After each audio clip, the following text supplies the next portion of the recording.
welcome to Durbania. I'm Durbin, and this is my spoiler-free review for Logan. So excited to have seen this movie. I really enjoyed it. I really, truly enjoyed it. As with all movies, there's the positives, there's the negatives, so let's first hit those positives. In the positive column, I'm of course going to talk about the performances. I thought Patrick Stewart for Professor X in this movie, his performance was freaking amazing. And now that, I think like 2000 or something was when the first X-Men movie came out, so we get to follow Charles Xavier from then. We see the prequels with James McAvoy, so we see him in his prime. We see him when he's older and he's wise, but he's still strong. And I'm sure, as you could tell from the trailer, and this is not a spoiler, you can just tell he's more frail. And the way Patrick Stewart played that off, the way that he did that character, it made me ache for him. But ache for the character in that good way that I remember the strong portrayal of that character over the years. And now seeing this character, in this movie, my heart ached for him. But that was a good thing. That just meant Patrick Stewart did it so well, and it served the story so well, and it kept my attention. It had me invested. Whenever Charles Xavier in this movie was going through his high moments, I was right there with him celebrating. In his low moments, I was feeling it too. I mean, it was just so many great moments that were just so well done. So Patrick Stewart did an amazing job with his performance there. Hugh Jackman was great. He's always great as Wolverine. Always. I mean, even in the bad Wolverine movies, what you can count on is Hugh Jackman to pull off the character right. No different in this one. And this was his last time playing the character. I mean, we know how studios work. They offer enough money, the actor will probably do another one if they really, really wanted him in another one. But for now, this is his last time playing Wolverine, and honestly, I hope it is. And I mean that in a good way. He performed it so well, this would be a fantastic exit for him, and I would just let this be the exit. He did so good in this character, and the same thing with Patrick Stewart. When he was going through the high moments, I was with him, and those low emotional moments, Hugh Jackman can act, man. He can act. He had some of those moments where you could just feel the lump forming in his throat. And then I felt the lump forming in my throat. That's a little overdramatic. But the point that I'm getting across to you is I just thought both of their performances were strong. Both were incredibly good. And Patrick Stewart and Hugh Jackman, they had to carry the movie. I mean, it's a Wolverine movie, but I mean, if you're bringing in Charles Xavier, he's got to be there in a strong, meaningful way. And both characters did that just excellently. X-23, the actress who played her, she was so good. She was just a great actress. She performed it so well. I liked her chemistry with Hugh Jackman. And so for me, that worked really well. She was so violent. She was so violent, but it was awesome when her claws came out, man.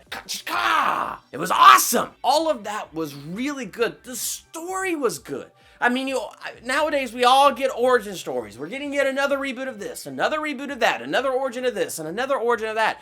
Now we have almost 20 years established of cinematic X-Men, and now we're at the end instead of the beginning, and it was so interesting to tell the story in that area of life. It was so interesting to be there, and then to have such a built history with the characters, it made it even more impactful. So I really enjoyed that, and I don't want to get too much into the story and the plot because there's a lot that's not in the trailer, so there's a lot that I don't want to say because I don't want to blow it. But it was a great story between X-23, her history, her origin, and Hugh Jackman and all that stuff. So I think if you've read Old Man Logan, you probably know it. I never read the X-Men comics, so this was all very new to me, and if it's all new to you, I'm not going to blow any of it. Jumping into the negatives, the thing that's going to be hard for me to go over the negatives is my negatives are kind of specific, and they're spoilers, and this is a spoiler-free, so here's what I'm going to do.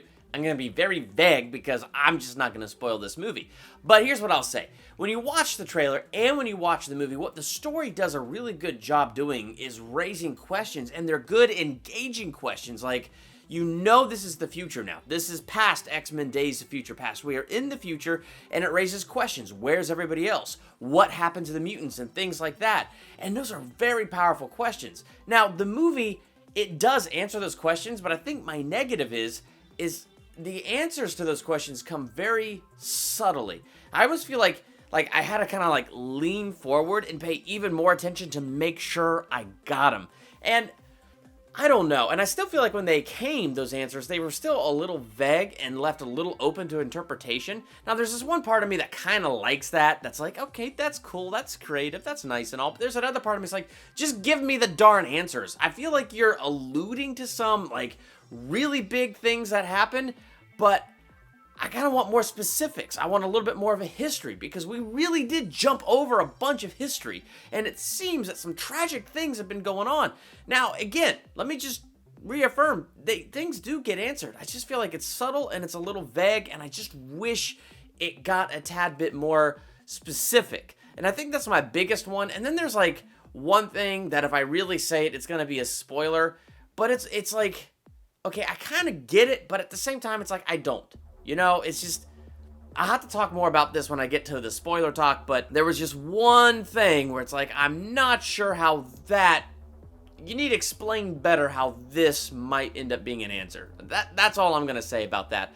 Otherwise, though, I do call those nitpicks because none of it was enough to ruin my movie. None of it was enough to ruin my theatrical experience with this film. I followed it on the journey. I was there for the highs and lows. I really enjoyed this movie. I'm giving it an A.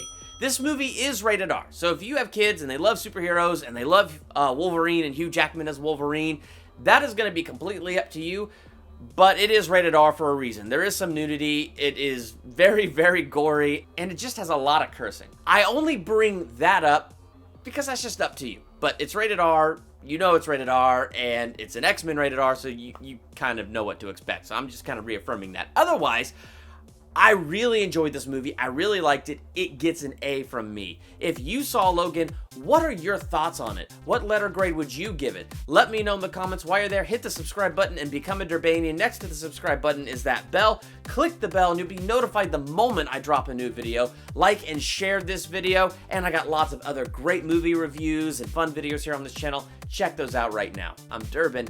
Thank you for checking out Durbania.